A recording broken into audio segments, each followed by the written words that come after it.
Hello, I'm Kristina Wyckoff. I'm the Section 106 Coordinator and Historical Archaeologist here at the Oklahoma State Historic Preservation Office.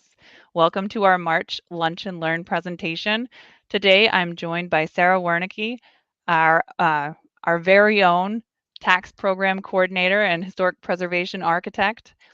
Sara's presentation today is about Elmira Sauberan Smyrl.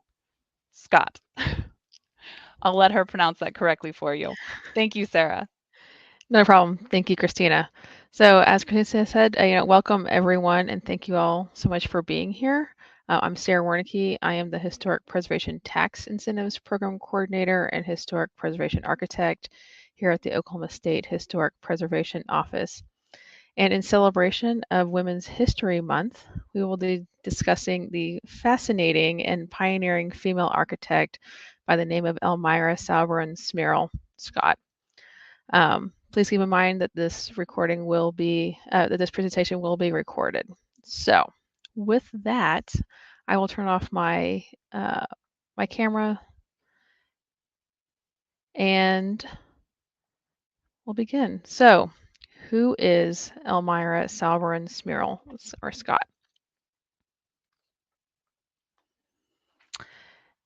Elmira Susanna Sauberan Smyrl, born Elmira Susanna Sauberan, was born in Detroit, Michigan on May 16, 1919, to Isaac Sauberan and Susanna Cooper Sauberan. Susanna Cooper's family migrated from Great Britain to Canada to Michigan, where she met and married Isaac, a French immigrant who came to the United States through Ellis Island as a young boy.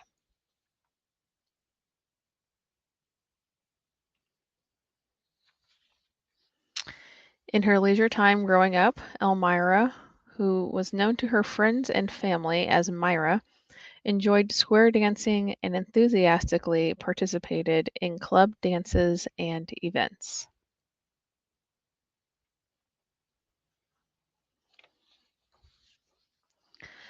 Elmira was a pioneering young woman in the field of architecture, earning her Bachelor of Science in Architectural Engineering at the University of Texas in 1941. She continued her graduate studies at the University of Texas from 1943 to 1945. She was a licensed architect in Texas and joined the American Institute of Architects, or the AIA, in 1944.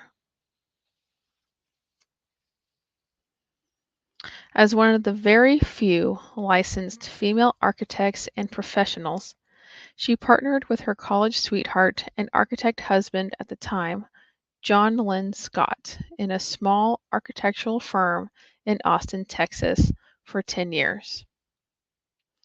The firm specialized in commercial, governmental, and public school buildings.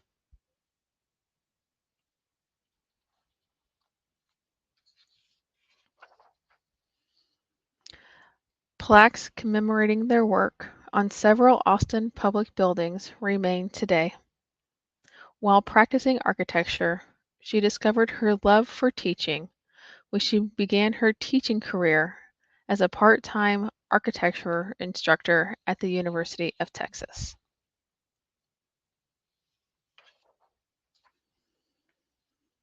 Elmira continued her education at Oklahoma Agricultural and Mechanical College, now known as Oklahoma State University, in Stillwater, Oklahoma, where she obtained her master's degree in architectural engineering in 1955.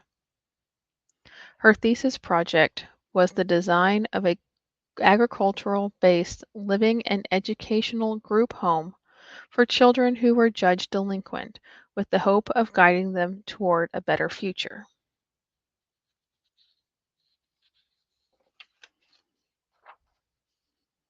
The culmination of this thesis project was the construction of the White Cloud Lodge on the Oklahoma Lions Boys Ranch, about 2 miles southwest of Perkins in rural Payne County, which was completed in 1966. This philanthropic project incorporated Elmira's belief that psychology, should guide architecture and was the physical representation of her lifelong interest in the essential and thoughtful integration of geographical, environmental, and human purpose design elements. It faces northwest on a wooded slope towards the Cimarron River just to the north. The landscape around the White Cloud Lodge includes an old-growth cedar grove to the north and surrounding agricultural lands that are part of this working ranch dedicated to sheltering and rehabilitating boys assigned to it by the Oklahoma juvenile system.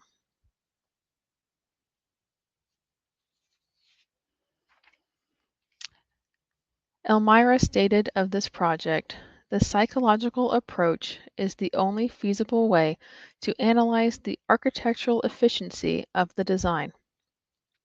She began with the purpose of White Cloud Lodge, which was based on the needs of the children who would live there. She explained they generally came from backgrounds that included broken homes, poverty, immoral or criminal parents, neglect, or lack of affection and understanding. These conditions had left them emotionally immature with low levels of control with regard to behavior and frustration.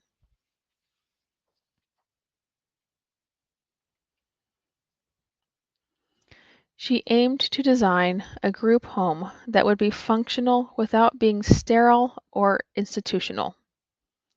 It should avoid the extremes of the traditional and of the ultra-modern, she wrote. It should be comfortable and colorful, but simple, attractive, and indigenous. Additionally, the planned living space must be flexible and durable, with room for the individual child to quote unquote explode without doing his surroundings damage.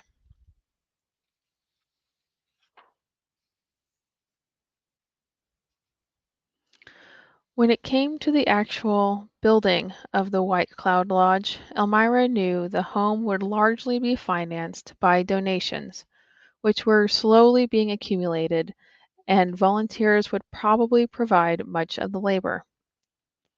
Another factor to consider was the possibility that with the ebb and flow of donations, White Cloud Lodge would be finished in stages, so work completed must not deteriorate while waiting for the funds that would allow work to resume.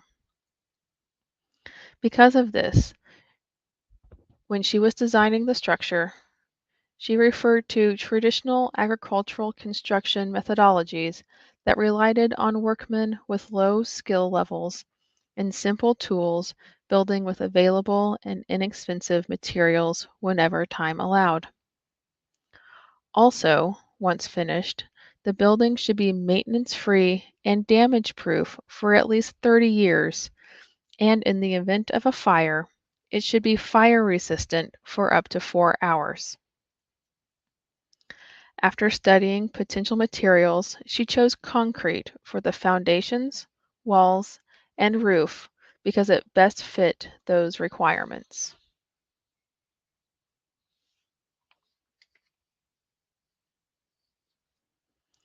Her expectations were proved true, with about 10 years lapsing between the time that she designed the White Cloud Lodge and its completion in 1966.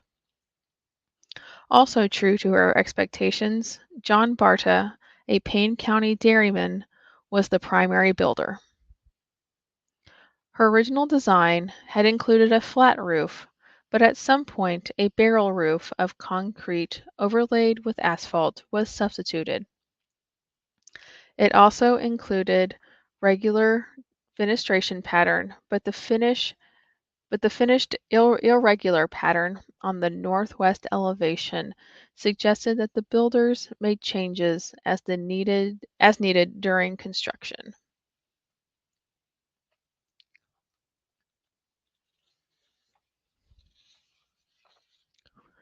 The interior layout, however, followed Elmira's original design that was based on the needs of the boys, house parents, and other staff. The 6,300 square foot building included 5 bedrooms that could accommodate up to 3 boys each, 4 private bathrooms directly across the hall, a schoolroom for remedial studies, and separate living quarters for the house parents on the northeast end of the building. At the northwest end, there was a large living room with a wide brick fireplace that was often used for roasting marshmallows and hot dogs, which flowed into the dining room and kitchen. A pass-through and wide doorway between kitchen and dining room allowed observation, supervision, and ease of service. Once finished, the White Cloud Lodge was ready to provide comfortable, durable, and welcoming accommodations for boys aged 7 to 16, with most aged 11 to 14.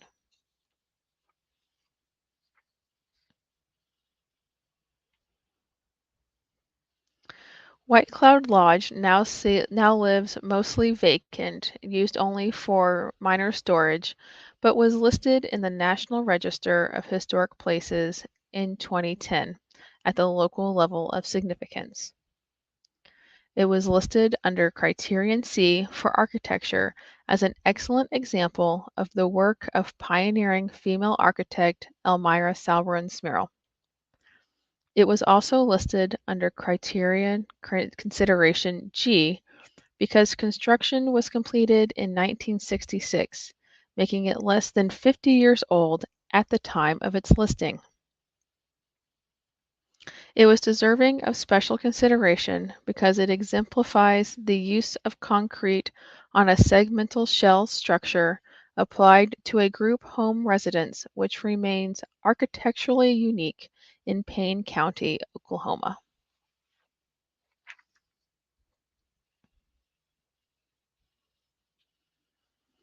After completing her master's in Oklahoma in 1955, Elmira moved to Bozeman, Montana to begin teaching at Montana State University.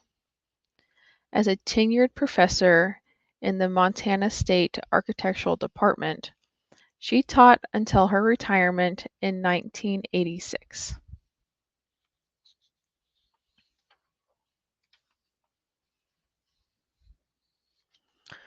Early in her Montana State career, Elmira practiced architecture part-time with Fred Wilson's firm and was directly involved in the design and drafting of the MSU Fieldhouse.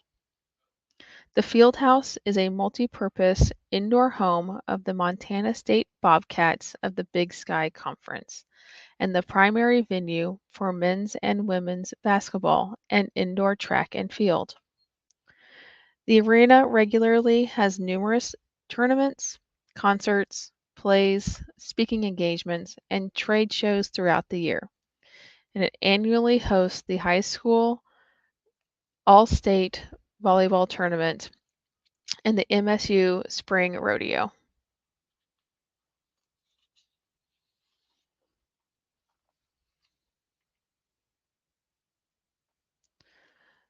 Though there was not enough funding to build it big enough to house a full-size football field, as was the original intent, at the time of its completion, the field house was the largest clear-span wooden structure in the world.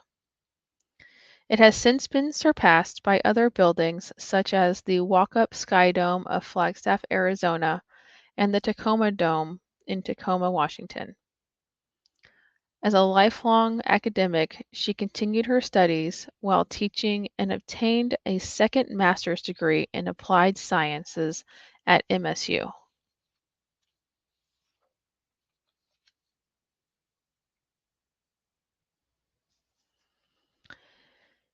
In the 1960s, she was also the director of the Department of Defense's Civil Defense Professional Development Center at Montana State, conducting seminars for architects and engineers throughout the Northwest on nuclear fallout shelter design requirements. Fallout shelters were designed to many specifications from community shelters to single-family shelters to shelters for a single person. If properly constructed, the shelters had a fallout radiation protection factor of at least 100, which was the minimum recommended by the Department of Defense.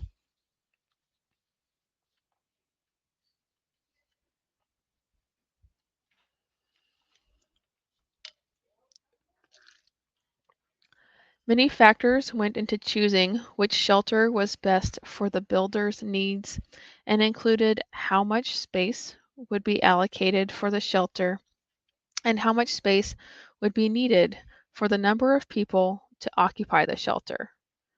It also included construction costs, fire resistance, and drainage.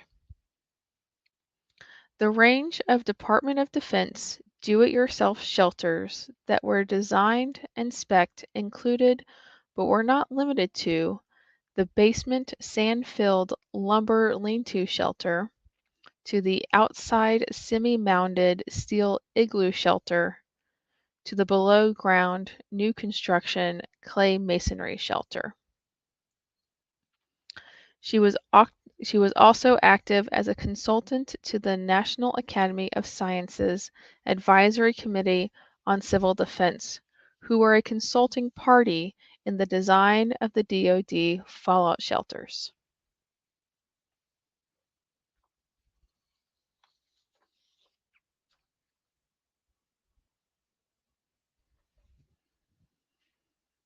During her tenure at Montana State, she was among the female professors who prevailed in a 1970s federal court case, presumably the landmark case heard by the United States Supreme Court, United States versus Virginia, proving institutional gender discrimination in education.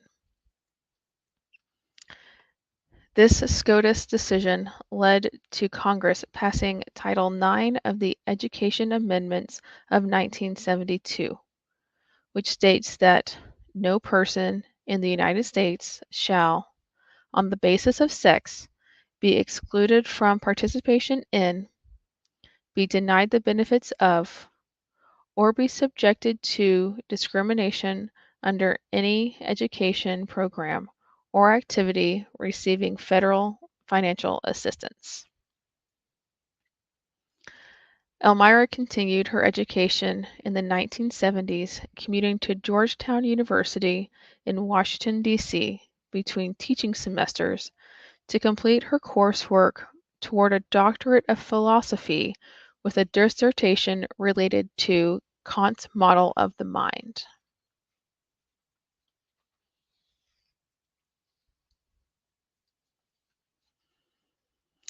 In addition to her educational career, she and her family raised and trained collies and Shetland sheepdogs, and she kept Shelties as pets until shortly before her death. She and her husband, Sam Smyrl, were among the group of collie owners who, in 1955, conceived of and the following year formed the Gallatin Dog Club. Initially intended as an obedience-oriented club, it evolved to sponsoring confirmation and obedience shows sanctioned by the American Kennel Club at the Montana State University Fieldhouse. Elmira also organized a children's drill team where kids and their dogs performed complicated marching routines to Suso marches. The drill team performed at the Gallatin County Fairgrounds and was broadcast on Butte television.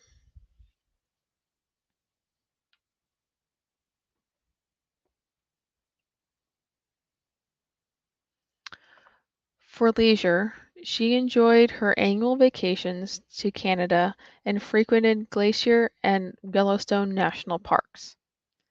Never having owned a television, Elmira was an avid reader of murder mysteries and historical fiction. She was a lifetime member of the National Geographic Society, the Smithsonian Institute, and the Gallatin Historical Society, and was a passionate, lifelong student of American Indian history. Elmira Susanna Sauberan Smyrl passed away on Sunday, September 6, 2009, at her residence in Bozeman, Montana, at the age of 90.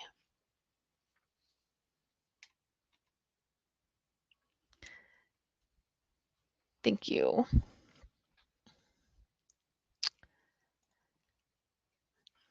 So I know that was short and sweet,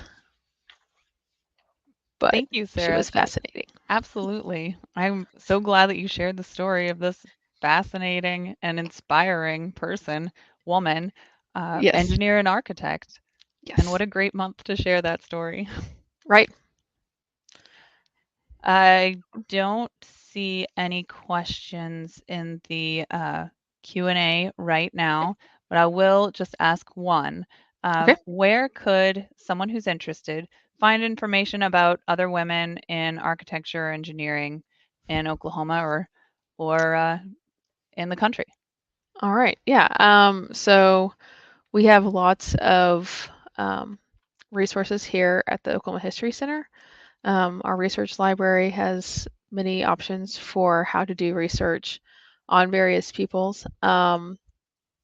The American Institute of Architects, or the AIA, actually has a publication called, I think it's called The Exceptional One, which is about, which it has a list of all the female architects between 18 oh yeah, between 1888 and 1988, and she is included in this publication. So that's a good place to go to look at, who all did what and when. Um, and but there's lots of online resources as well for, again, through the History Center, the Research Center here, the Gateway, the encyclopedia has pretty good options as well. So we have them, famous female architects in Oklahoma. Um, this is just one of many that have touched our state. So, So we do have a few questions, and oh, okay. if you can answer these, let's hear it. I will Do give you it my all. Sure. Do we know why she chose Payne County for the project, for the White Cloud Lodge project? Yes. So, the Boys Ranch that the White Cloud Lodge was a part of is in Payne County, and being that uh, OSU, well, now OSU, but at the time, Oklahoma Agricultural and Mechanical College in Stillwater, just north of Perkins, they had a lot of working interaction the um, with the ranch, as far as they would get supplies and animals and crops to grow to teach the kids, to get the kids working in a more positive direction. And it was while she was working with the ranch that this need arose for a new home for the boys. And then she took it upon herself that would be her thesis project. So that's why there's this really unique building out in the middle of nowhere, Payne County. Um, and it's because that's where the ranch is. Uh, Excellent.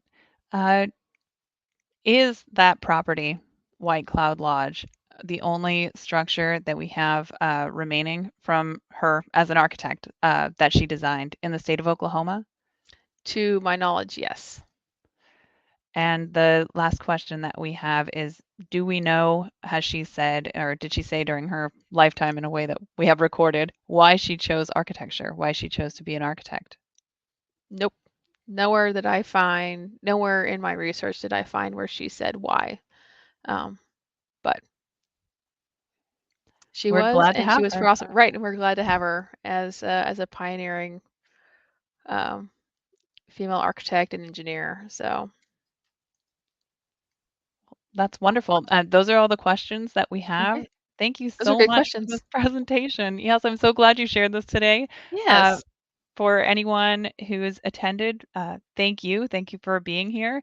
And please check out this recording, other recordings, and register for our future events at okhistory.org/shippo/events.